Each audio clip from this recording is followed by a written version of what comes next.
Silver Age's real and seems to be making some kind of a comeback. At the very least, the name is. And you know what that means. I'm gonna take you back to the origin. Today we're gonna travel back and take a look at the Crimson Archer, who, time of recording in this Chris Condon run of Green Arrow in 2025, is running around doing things, showing up in issue 25, shooting Roy in the chest, causing him to OD.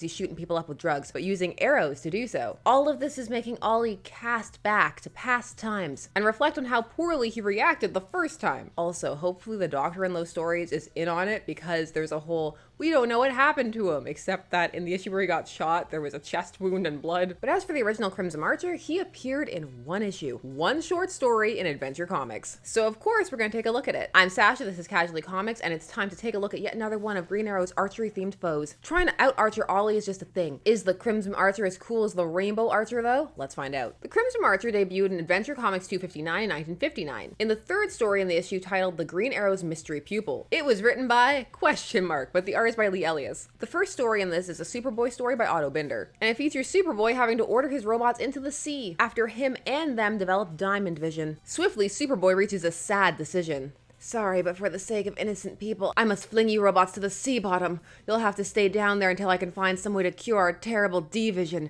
if I can. I command you to remain there until further notice. They rest down there. It does look like he goes and gets them and kind of fixes them up, but as always, it's a dark day to be one of Superboy's robots. But enough about that, it's time for archery. Now this tale has been reprinted several times, and it's even included in Green Arrow's 80th anniversary celebration, the one that's called Green Arrow 80 Years of the Emerald Archer, separate from the one that had all new stories. This was the one that went through all of the past stories, the important ones, the ones that were curated for Ollie. And this one made it. How would you like to have the Green Arrow teach you how to make and fire his fabulous trick arrows? You would know the secret workings of such shafts as the famed net arrow, the firecracker, and balloon arrows, and others.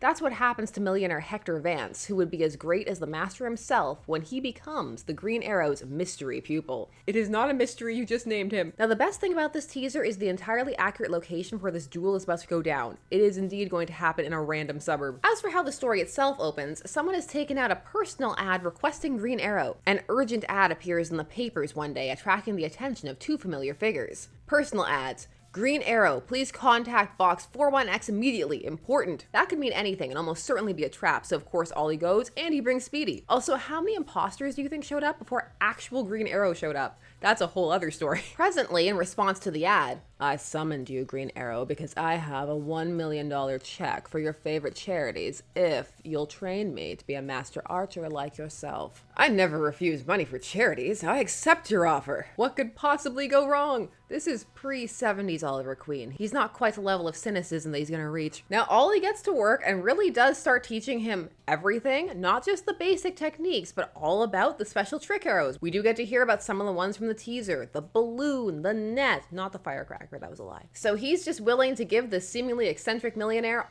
all of his secrets, and also some actual techniques on how to defeat him specifically. You get all the bang for your buck. We also see that Green Arrow has a sun arrow. It's Chekhov's sun arrow. Then one day, after weeks of training, you've become an excellent bowman, Mr. Vance, and you've mastered the trick arrows, but I have a last few words of advice. In action, I keep the sun to my back, and in the other man's eyes. It's a big advantage, and remember, I never have and never will draw an arrow to kill anybody. I'll remember that, Green Arrow. Perhaps it's just me, but I feel like the no-killing speech should have occurred at the beginning of the training, not at the end. Also, Ollie's gonna end up breaking that promise hard, more than once. Now that very night, some crimes are committed by a mystery archer. He's clad in crimson and rude. Then the awed crowd sees a startling figure race from the scene and swing away. A crimson archer. There's the guy, he's getting away with the payroll. Indeed I am, oafs. Is that how ho-ho sounds like that? Huh? There we go. And when Green Arrow shows up, this archer matches him move for move. Speedy's just kind of there this issue in the action department, but where he really shines is in the common sense department, because it's him who puts forth the idea of, hey, do you think that maybe this new mystery archer is that eccentric millionaire that you trained? He's here to make all the obvious connections. Ollie's open to it, but he also wonders, why would a millionaire steal just a few $1,000s? But later, the balloon arrow lands at Vance's estate and a dream come true. Once I was Herb Ranny, kingpin racketeer. Yeah, that was before the Green Arrow caught up with you in nearby Glenville and smashed your gang. He sent me to prison, ruined me. But since I've had my face changed by plastic surgery, and I've dug up the millions in loot I hid before I went to jail, I vowed to smash the Green Arrow with his own weapons. I know the Green Arrow's one weakness, and when I've taunted him enough as the Crimson Archer, I'll meet him in the same town of Glenville and destroy him. Herb was free and clear. Nobody knew. He could have started an entirely new life, either just legit or start a new crime empire. But that wasn't enough. He's got that real supervillain sauce in his veins. He's got to get that vengeance. Also, is that suburb still a hotbed of crime? So I know at the intro I said it was a random suburb. It still is. It's just not necessarily random to the Crimson Archer, but it just comes up. There is the suburb that this crime kingpin was operating out of. I also love the fact that he keeps a framed photo of his former face. Is that there for motivation? He'll destroy him with his own weapons. It's so intense for just being thrown in prison. Some of the other villains have had much more intense things happen to them, but you know, the true supervillains, they gotta hold on to all the pettiness. So after it shows that he messes with Green Arrow for a bit more, finally it's time for the showdown, bows at dawn. Then one morning toward dawn, the Crimson Archer's trail leads into the suburbs, to the town of Glenville. What's he up to now, GA? Why is he just standing there? He's just standing there, menacingly! You've been trying to catch me, Green Arrow. Now's your chance. I'm your old pupil, Hector Vance, remember me? He better. It was just a few weeks ago. How many other people is he just training for cash? How much do you have to offer to get the full treatment? Can you just show up with $20 for charity and then he'll teach you the whole thing? Early risers stare from windows at the scene in the street. We'll stage a duel, a modern version of the Old West gunfights in the street. It'll decide which of us is the greatest archer.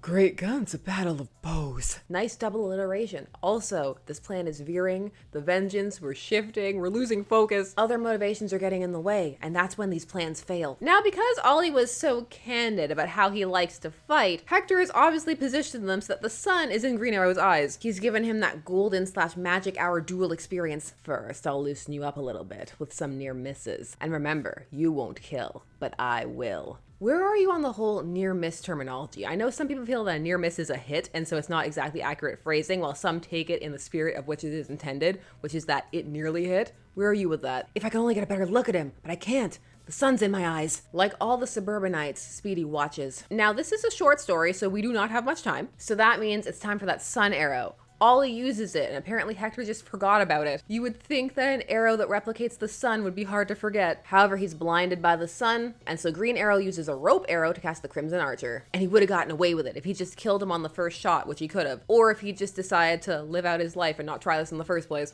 So it's Hector Vance all the time, or rather Herb Rainey. Fingerprints gave him away. Yes, and the old loot, plus the new, has been recovered. He's put away now for good. My pupil will never fire another arrow. You better hope not, because that doesn't necessarily sound like something that's going to keep him in there forever, and you trained him. Green Arrow was way too candid with him just because he gave him some money for charity. Training him was one thing, but the extra lessons with the also, I position myself this way, it was a bit much. Now, the Crimson Archer is a one and done type of story, although it does leave it open that he could come back. And yet, despite its short nature, it is one that is singled out and reprinted, as mentioned. And there could be a couple of reasons for this. One, the visual contrast is striking and fun. You're veering into villainous opposite territory. Two, you have Hector's motivations and his plans. There's some potential there, and also because of his wealth, you have the opportunity for paralleling too, if one so chose. Now, on top of the motivation he already had of being put away by Green Arrow once, now he has it twice. And this time, he's been trained by the person he views as his rival. They spent weeks together. He's gotta know some little things that he can put to his advantage. Plus, he's clearly already dangerously obsessed and willing to go to some drastic levels. He completely recreated his face. He took his face off. Also, this would have taken some patience, at least a little bit of it. If he did it once, he can do it again. Now, time for recording, the 2025 Crimson Archer storyline is unfolding, but the design is solid and there's some menace in what's going on, and it seems like it could veer personal. We shall see where it goes. Maybe we'll be back talking about the latest Crimson Archer antics in the contemporary era, time of recording. Regardless of what they do, it's a cool name and a fun design. And having him introduced in the plot that is playing into such an iconic and dark part of Green Arrow history, from the hard traveling heroes era with Speedy, makes him stand out upon return. That cover for Green Lantern / Green Arrow 85 was a big deal back in 1971, and it still is today. Now it just kind of stands out as an iconic cover, but at the time, it was really pushing boundaries as the comics code had just recently been loosened in that same year. And what it now allowed for was some depictions of drug use, as long as it still fell inside of the moral standards of it being bad. And both Marvel and DC went for it. That's why you'll have things like this cover, or suddenly the Reverse Flash is selling heroin. But beyond this this cover, Ollie's reaction to the reveal of Speedy as an addict is so rough and raw that sometimes it gets glossed over because it's uncomfortable. So it's nice to see Green Arrow 26 acknowledge it. Also, there's lots of Leanne that issue. Yay for Leanne.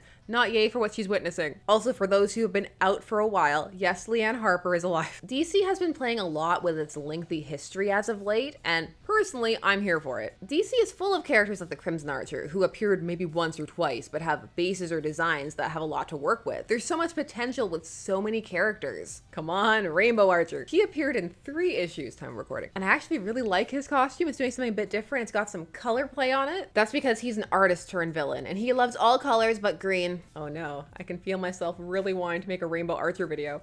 Why am I like this? But yes, when it comes to the Crimson Archer, at least name-wise, he has roots in the Silver Age. And I wanted to share that tale with you. It's short but fun. The way it wraps up is fairly routine, but it does have some standout elements. Were you aware of the Crimson Archer? Are you reading Green Arrow? Are you planning to enable me by asking for a Rainbow Archer vid? Thanks so much for taking some time today spent discussing comics with me. I always appreciate it. Please do all the YouTube things, like, share, comment, subscribe, hit the bell notification so that you never miss a vid. I'll of course be back with more videos about something comic related, and I hope to see you there. Bye-bye.